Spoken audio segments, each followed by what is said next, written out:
You walk into a room you have never visited, and your shoulders tighten, your breathing shortens. Something in your chest pulls inward, bracing for a threat you cannot name. There is no danger here. Nothing has happened. You search your mind for a reason and find nothing. No memory. Hint. No story your brain can offer to explain the reaction your body is already having. Your mind does not remember. But your body does. And the reason for this gap is one of the strangest, most important discoveries in modern neuroscience. It reveals something about how human beings are actually built that almost nobody understands until they experience it firsthand. Start with the basic problem. We tend to think of memory as a single system. You experience something, your brain files it away, and later you can retrieve it, opening a folder. But this model is wrong, profoundly wrong. The human nervous system does not store one kind of memory. It stores at least two entirely different kinds, processed by entirely different neural pathways, and only one of them is available to your conscious mind. This kind is called explicit memory, sometimes referred to as declarative memory. This is the memory you are familiar with. Facts, events, names, the story of what happened and when. Explicit memory depends heavily on a brain structure called the hippocampus, something like an index, tagging experiences with context. When it happened, where it happened, what came before and after. This is the memory system that lets you narrate your own life. I went to school here. I met this person then. This event happened on this day. This kind is called implicit memory, or procedural memory. This is profoundly different. Implicit memory does not require the hippocampus at all. It is stored in older, more primitive structures, the amygdala, the brainstem, the cerebellum, and crucially, the body's own nervous system, in muscle tension patterns, in breathing rhythms, in the baseline activation level of your autonomic nervous system. Implicit memory does not come with a story attached. It does not say this happened on this day at this place. It simply encodes a state, a pattern of bodily response, and it can be triggered without any conscious recollection of the original event that created it. This is the key insight that changes everything. Your body can remember an experience completely, hold the precise physiological signature of fear, of bracing, of collapse, of hypervigilance, without your conscious mind retaining any narrative memory of what produced that pattern in the first place. Neuroscientist Bessel van der Kolk spent decades at Boston University studying trauma survivors, and his research revealed something that initially seemed almost impossible. Many people who had experienced significant trauma, particularly trauma that occurred during early childhood or during states of extreme overwhelm, had little or no explicit memory of the events themselves.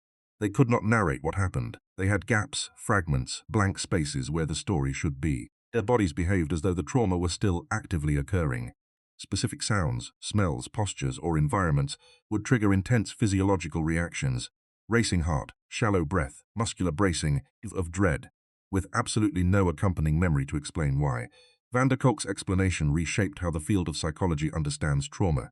During moments of extreme threat or overwhelm, hippocampus, the structure responsible for tagging memories with context and narrative, can become functionally impaired.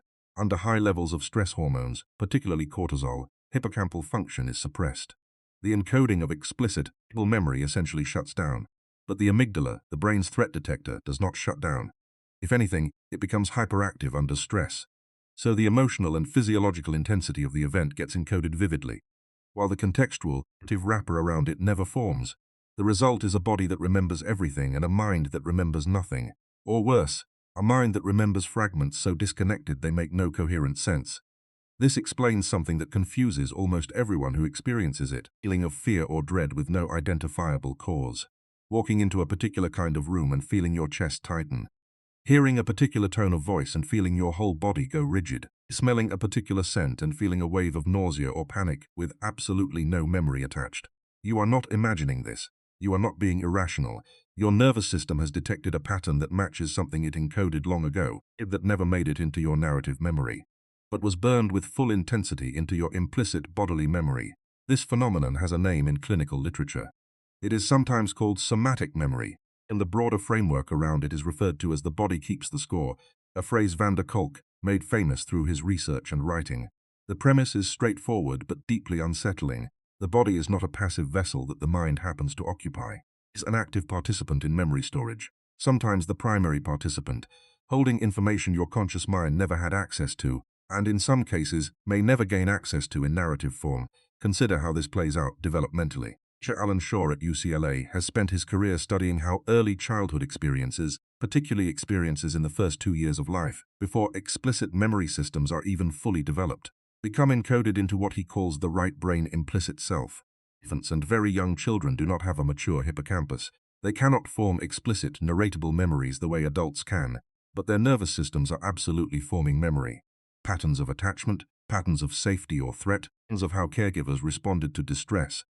All of this gets encoded into the body's regulatory systems before the child has any capacity to remember it as a story. This means that some of the most foundational patterns governing your adult emotional life, your baseline sense of safety in relationships, your default reaction to conflict, capacity to self-soothe, or your tendency toward hypervigilance, may have been encoded before you were old enough to form a single explicit memory.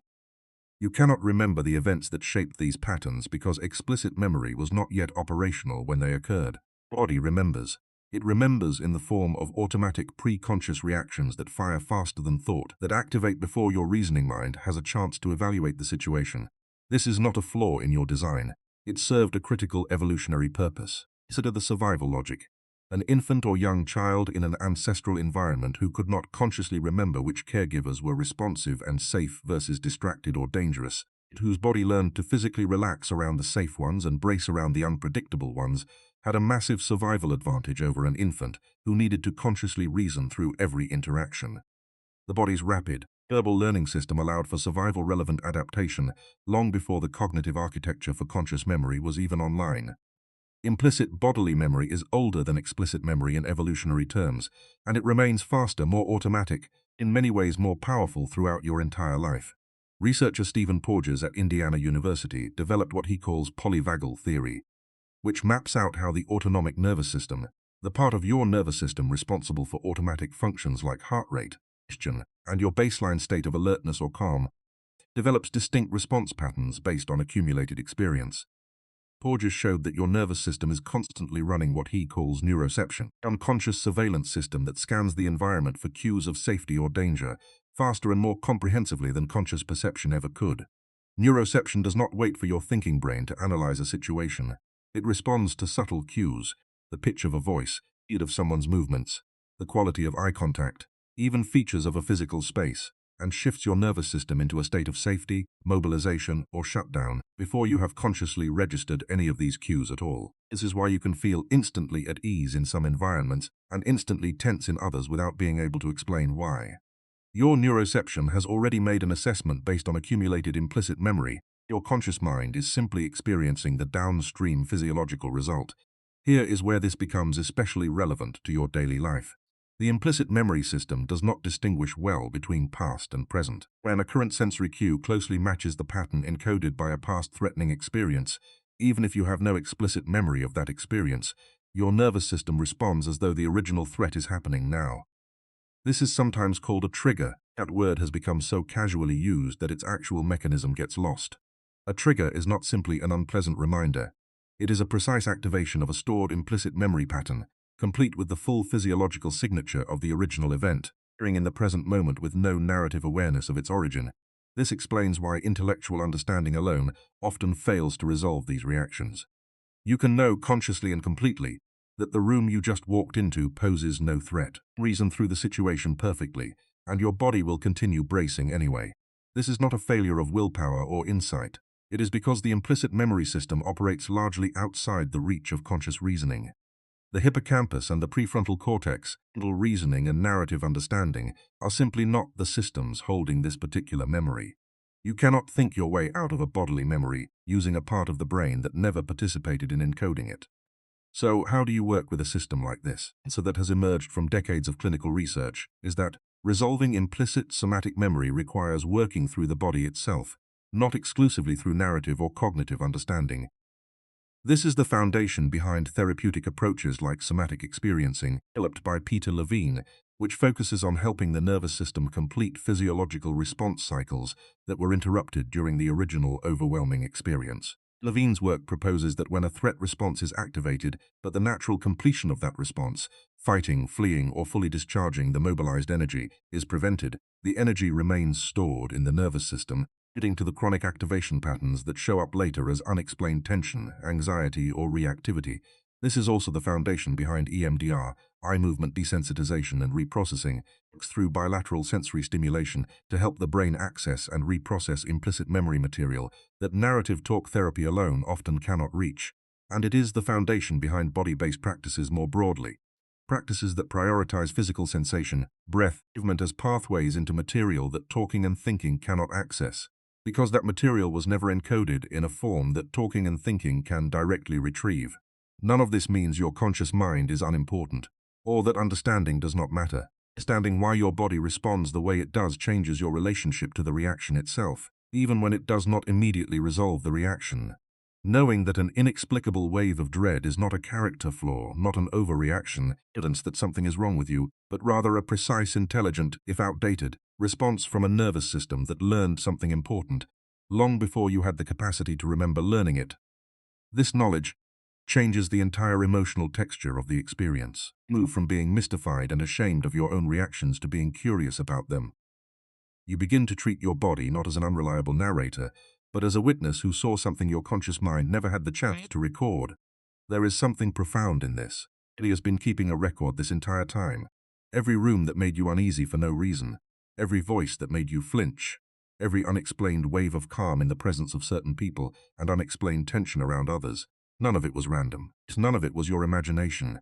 Your nervous system has been functioning exactly as it was built to function, encoding survival-relevant information at a speed and depth your conscious mind could never match, and holding that information in trust for circumstances where it might finally be understood, integrated, or released. There is also a reverse side to this phenomenon that researchers have only more recently begun to map.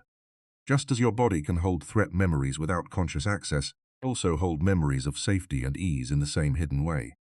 Psychologist Stephen Porges has noted that the same neuroception system that scans for danger is equally tuned to scan for cues of safety, and that certain environments, certain voices, rhythms of breathing or movement can trigger an implicit memory of calm, just as powerfully as a trigger can summon implicit fear. This is why certain music can lower your heart rate before you have consciously identified the song. Is why the presence of a particular person can make your shoulders drop and your breathing slow, even before a single word has been exchanged. Your body is not only an archive of threat, it is an archive of comfort, connection, and safety as well. Learning to recognize these positive implicit memories is just as important as learning to recognize the difficult ones. This dual nature of implicit memory has significant implications for how healing actually happens. Researcher Pat Ogden developed an approach called sensorimotor psychotherapy, has argued that the nervous system needs new embodied experiences of safety, not just intellectual reassurance, in order to update old implicit patterns. Telling yourself that you are safe, while true and valuable, is primarily to the explicit memory system, the hippocampus and the prefrontal cortex. But the implicit memory system, the older and faster system that drives most of your automatic bodily reactions, requires something different. It requires repeated, felt, experiences that contradict the old pattern. A nervous system that learned, long ago and without words, that closeness was dangerous will not be persuaded by a single rational argument that closeness is now safe. It needs to experience safety, in the body, repeatedly, gradually, till the old implicit pattern begins to update. This is part of why simply knowing the facts about your own history is often not enough to change how you feel. You can know intellectually that your childhood home was safe, or that the specific danger you once faced no longer exists, and find your body bracing in situations that resemble the original pattern. This used to be interpreted, in earlier eras of psychology, as a kind of resistance or stubbornness, an unwillingness to simply accept the facts and move on. Trauma research has revealed this interpretation to be not just unkind, but neurologically inaccurate. The system that needs to change is not primarily a belief system. It is a body-based, pre-verbal recognition system that operates according to entirely different rules than logical argument. This also explains why certain forms of healing that seem on the surface to bypass rational analysis entirely can be remarkably effective. Movement-based therapies, breathwork, activities like walking, dancing, or drumming, and body-centered mindfulness practices all share something in common. They engage the nervous system directly through sensation and rhythm, rather than through narrative and argument. The native language of the implicit memory system, which is not made of words but of felt sensation, rhythm, and physiological state. None of this is to suggest that talking, understanding, and narrative meaning-making are unimportant. The implicit memory system and the narrative mind play an essential role in making sense of experience, in creating coherence, and in allowing you to communicate your inner world to others and to yourself. The two systems, explicit and implicit, are not in competition, complementary, and the most effective approaches to working with old patterns tend to integrate both. a felt, bodily experience of something new and safe, alongside a conscious narrative understanding of why the old pattern existed and what it was protecting you from. It is also worth saying clearly that this entire framework offers something valuable beyond therapeutic technique. It offers a different way of relating to yourself when you encounter an inexplicable reaction. It's time you notice your body bracing in a situation your mind insists is safe. You now have language for what is actually happening. You are not broken. You are not irrational. You are not weak for having a reaction you cannot explain. You are simply encountering a piece of your own history that was recorded by a system faster, older, and in many ways wiser than your conscious mind. A system that has been protecting you since before you had words. And that deserves curiosity rather than judgment. Walked into a room you had never visited, and your body responded before your mind could explain why. Now you know what was actually happening. Your body was not malfunctioning, it was remembering. The fact that you could not consciously recall what it remembered does not mean the memory was false. It means you are only now, for the first time, learning to listen to a witness that has been speaking to you, in its own language, for your entire life.